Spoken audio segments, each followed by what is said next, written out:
तिवसा नगरपंचायतमध्ये कचरा व्यवस्थापनाचं काम सुरळीत व व्यवस्थित होत नसल्याची तक्रार तिवसा नगरपंचायतीचे सदस्य नरेंद्र विघ्ने यांनी केली आहे।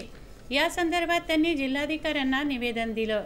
घनकचरा व्यवस्थापन अंतर्गत चांगल्या पद्धतीने कामे होत नसून अपुरा मनुष्यबळ पुरवठा असतानाही दरमहा लाखोंचं बिल काढल्या जात आहे।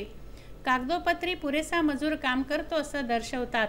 एकच ट्रॅक्टर कचरा जमा करण्यासाठी फिरवतात, त्यावरही मजूर अपुरे असतात। तर लाखो रुपयांचा भ्रष्टाचार यामध्ये झालेला असून नगरपंचायतीला वारंवार विघ्ने यांनी निवेदनं दिली, तोंडी सुद्धा सांगितले, परंतु कुठलीही कारवाई झाली नाही असं नरेंद्र विघ्ने यांचं म्हणणं आहे। Vidarbha news bureau, Amravati.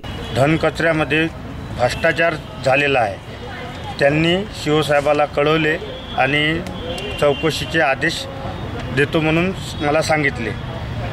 मी इथपर्यंत नगरपंचायतचा भ्रष्टाचार करतो म्हणून काही लोक मला जीवमाराची धमकी देते आणि तुला जेलमध्ये पाठवतो, हे असं मला एका जणाने सांगितले।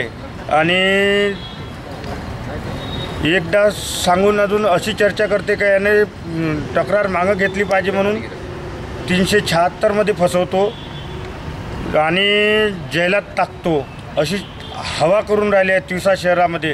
काय नाही, भ्रष्टाचार कॉपी ठेवून दिली पाहिजे आणि अजिबात तिवसा शहरातला काहीच घोटाळा बाहेर काढला नाही पाहिजे म्हणून अशा मला धमक्या मिळत आहे।